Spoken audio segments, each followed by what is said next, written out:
Hello students, welcome to the PND coaching classes learn easily and smartly. तो आज हम पढ़ने वाले एक टॉपिक जिसका नाम है resistance of a system of resistors का सेकेंड टाइप जो कि है रेजिस्टर्स इन पैरेलल। तो चलिए करते हैं स्टार्ट। तो बेसिकली इस टॉपिक का मतलब है स्टूडेंट्स की बहुत सारे रेजिस्टर्स हैं जिसको हम सिस्टम बोल रहे हैं।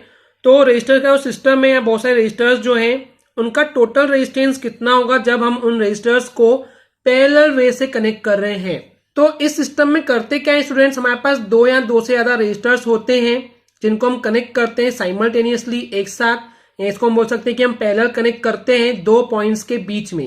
तो ये रेजिस्टर्स क्या होते हैं इसको हमने इन डिटेल में पढ़ चुके हैं कि बेसिकली एक ऐसा इलेक्ट्रिकल डिवाइस जो कि अपने आप में से इलेक्ट्रिक करंट के फ्लो होने को रेजिस्ट करता है, उसका अपोज करता है या फिर कंट्रोल करता है या फिर लिमिटेड करंट को ही फ्लो होने देता है, तो उसको हम बोलते हैं रेजिस्टर्स।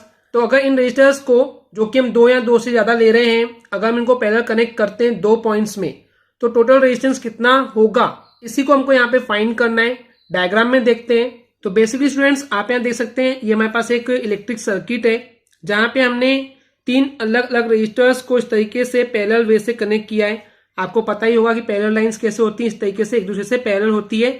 तो उसी वे से हमने यहाँ पे तीन अलग अलग रेजिस्टर्स लिए हैं, इन तीनों को हमने पैरेलल वे से कनेक्ट किए हैं। इन तीनों रेजिस्टर्स की जो रेजिस्टेंस है वो है R1, R2 एंड R3। तो जब हम रेजिस्टर्स को पैरेलल कनेक्ट करते हैं तो उस केस में जो पोटेंशियल डिफरेंस या फिर जो वोल्टेज होता है वो कांस्टेंट होता है, यानी कि वो फिक्स होता है, वो चेंज नहीं होता है, क्योंकि हम फिक्स दो पॉइंट के बीच में इन सभी रेजिस्टर्स को पैरेलल वे से कनेक्ट करते हैं। लेकिन वहीं पे अगर हम बात करें इलेक्ट्रिक करंट की तो वो चेंज होती है तीनों ही रेजिस्टर्स के लिए। कैसे, डायग्राम से समझाता हूं मैं आपको। तो जैसे कि आप यहाँ पे देख सकते हैं सर्किट डायग्राम में कि इलेक्ट्रिक करंट जो वो इस बैटरी से जनरेट होती है, तो यहां से जो इलेक्ट्रिक करंट आई थी वो तीन अलग अलग रास्ते पे चले जाएगी, राइट। तो इलेक्ट्रिक करंट सभी रेजिस्टर्स को एक जैसे नहीं मिलेगी, तीनों की ही जो वैल्यू होगी वो अलग अलग होगी। तो मान लेते हैं पहले रेजिस्टर्स में से जो इलेक्ट्रिक करंट फ्लो होगी वो I1 होगी, सेकेंड वाले में I2 होगी, थर्ड वाले में I3 होगी। ओके स्टूडेंट्स, इसके अलावा इस सर्किट डायग्राम में आप देख सकते हैं एमीटर है। एमीटर का यूज होता है इलेक्ट्रिक करंट उस सर्किट में से कितनी फ्लो हो रही है वो पता करने के लिए। इसको हम बैटरी बोलते हैं।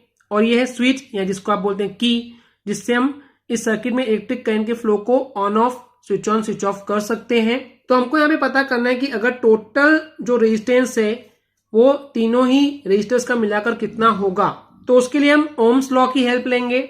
और ओम्स लॉ में हमने आपको एक्सप्लेन किए, वहां पे एक इक्वेशन आया था जिसको हम बोलते हैं V is equal to IR, जहां पे V जो है वो पोटेंशियल डिफरेंस है, I जो है वो इलेक्ट्रिक करंट है और R जो है वो रेजिस्टेंस होता है।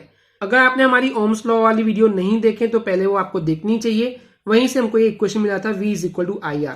अब देखिए इसी फॉर्मूले से अगर हमको इलेक्ट्रिक करंट का फॉर्मूला बनाना हो तो उसके लिए हमको रेजिस्टेंस को उधर भेजना होगा, इनके बीच में कुछ भी नहीं तो मल्टीप्लाई है। तो रेजिस्टेंस जब उधर जाएगा तो ये हो जाएगा डिवाइड में, तो V अपॉन R हो जाएगा।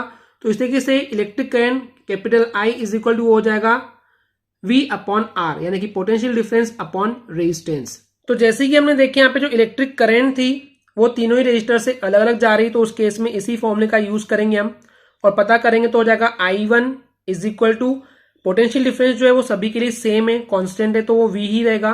और रजिस्टर 1 वाले का जो रेजिस्टेंस है वो R1 था। इसी तरीके से रजिस्टर 2 की बात करें तो उसमें से इलेक्ट्रिक करंट I2 फ्लो हो रही है, पोटेंशियल डिफरेंस V कॉमन है, सेम है, और रेजिस्टेंस उसका R2 है।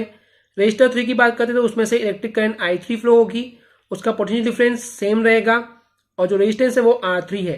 तो इसी फॉर्मूले का यूज करके हमने तीनों रेजिस्टर्स के लिए अलग अलग इलेक्ट्रिक करंट पता कर लिए हैं। बट टोटल इलेक्ट्रिक करंट कितनी फ्लो हो रही है, तो तीनों को सिंपली हम प्लस करते हैं। जब भी हमको टोटल पता करना होता है तो हम प्लस करते हैं। तो टोटल इलेक्ट्रिक करंट उस सिस्टम में से फ्लो हो रही है वो हो जाएगी I1 plus I2 plus I3। तीनों में से जो इलेक्ट्रिक करंट फ्लो हो रही है उन तीनों को प्लस करेंगे तो टोटल इलेक्ट्रिक करंट हमको पता चल जाएगी। तो सिंपली हम इसी फॉर्मूले में वैल्यू पुट अप करेंगे। I की वैल्यू थी V अपॉन R, तो V अपॉन R पुट करेंगे, इक्वल कीजिए इक्वल। I1 की वैल्यू है V अपॉन R1, I2 की वैल्यू है V upon R2 and I3 के पद रखेंगे V upon R3। Value put up कर लेंगे। अब स्टूडेंट्स सिंपली हम इसको सॉल्व करते हैं। हमको दिख रहा है कि इन तीनों टर्म्स में V जो है वो कॉमन है, तो V कॉमन बाहर निकाल लेंगे। ब्रैकेट में बच जाएगा 1 upon R1 plus 1 upon R2 plus 1 upon R3। LHS में V अपॉन R रहेगा एज इट इज। अब हम देख रहे हैं कि LHS में भी V है, पोटेंशियल डिफरेंस है, राइट साइड पे भी है और दोनों ही कांस्टेंट है, एक जैसे हैं, तो दोनों कैंसिल आउट हो जाएंगे। तो यहाँ बच जाएगा 1 upon R is equal to 1 upon R1 plus 1 upon R2 plus 1 upon R3। तो ये बेसिकली फॉर्मूला है टोटल रेजिस्टेंस का, जो कि हमको इस पूरे सर्किट में मिलेगा जब हम रेजिस्टर्स को पैरेलल वे से कनेक्ट करते हैं। तो अगर हम बात करें यहाँ पे कि टोटल या इफेक्टिव रेजिस्टेंस कितना मिलेगा, तो वो होगा मिनिमम। मिनिमम बोलने का मतलब है कि मान लेते 3 रेजिस्टेंस हमारे पास 1 ओम, 2 ओम और 3 ओम के थे, तो नेट या टोटल जो रेजिस्टेंस होगा वो 1 ओम यानी कि कम वाले से भी कम मिलेगा, तभी हम उसको पैरेलल वे से कनेक्ट करते हैं। ओके, इसलिए बोला गया minimum effective resistance.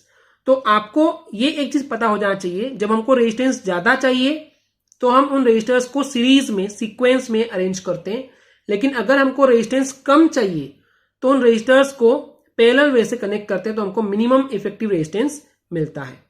Okay students, clear है? आई होप स्टूडेंट्स आपको क्लियर हो गया होगा। अगर आपको हमारी वीडियो से कुछ भी सीखने मिला या नॉलेज मिला तो प्लीज हमारे चैनल को सब्सक्राइब कीजिए एंड वीडियो को लाइक जरूर करें। आज के लिए इतना ही, थैंक यू।